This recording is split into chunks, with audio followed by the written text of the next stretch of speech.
Hello everyone. Hello, Hi, my name is Miss Tien. and I'm Miss Anjar. It is nice to meet you again. And in this video, we are going to talk about the difference between IELTS and TOEFL. Yeah, as we all know that to enter university, to get a scholarship, and to get a good job, people have to know the requirements.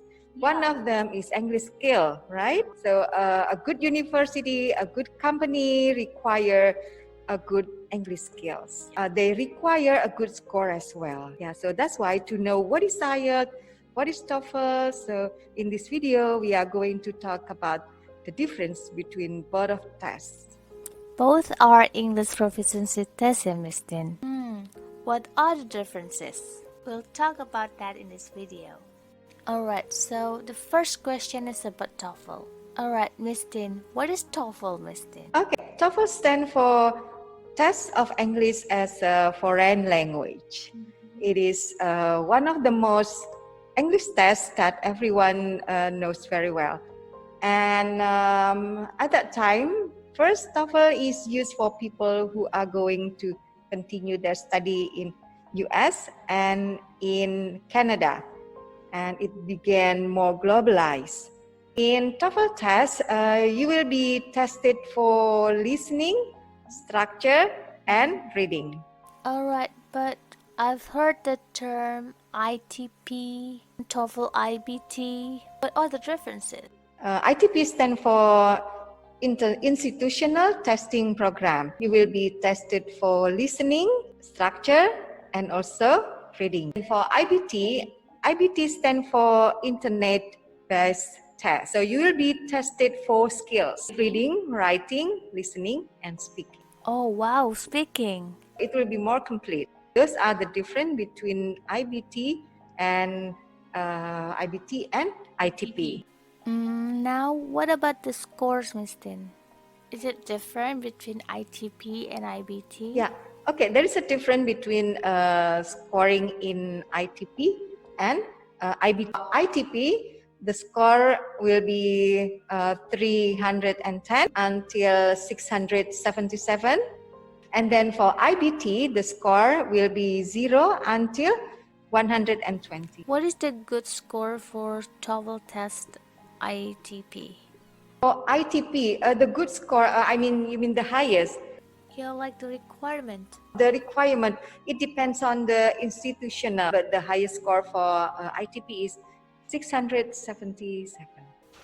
So, if I get, for example, 350, is it good enough? Oh, well, you have to study harder and then to get the at least 550, for example, maybe 600. Yeah, so it depends on the requirement. Sometimes for entering university, the minimum score will be 550. Oh yeah, one more thing. TOEFL is held by ETS. What is ETS? ETS is Educational Testing Service in the US. Oh. Most of the tests mostly use American English. Oh yeah, Miss Anjar, another TOEFL test that we are going to discuss is IELTS, right? We have already discussed the TOEFL. Now we are going to discuss about IELTS. Actually, whenever our student wants to go abroad, they need a certain score of IELTS test. Yeah? So in order to know more about IELTS test, would you please explain about IELTS test, please? Alright, while TOEFL is organized by ETS, IELTS is organized by British Council, Cambridge University, and IDP Education in Australia. So most of the tests, like the recordings, are in British English. I see. Okay. And then what about the part of the test? Are skills that the student will be tested? There are 4 skills: listening, reading, speaking, and writing. It also has 2 purposes, whether it's for academic or general training. Is there any other questions, Miss Tien? I want to know about the scoring in IELTS. Could you please explain to us about the scoring in IELTS? What score do I have to get if I want to enter in a good university, for example, in Australia? Okay. Yeah, the scores range from 1 to 9. 9 is the highest score. I think the requirement if you want to study abroad, the least score you should get is around 6 or 7. Okay, so everyone have to get the score if they want to go abroad. Okay, Miss Anjari, you have already mentioned about scoring in IELTS. Everyone who wants to study abroad, at least he or she has to get a score minimum around 6 or 7. It depends on the institution.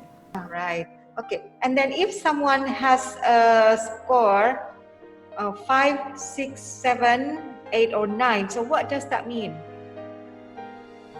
It indicates the level. If you got 9, it means that you are an expert user. If you got 8, it means that you are a very good user.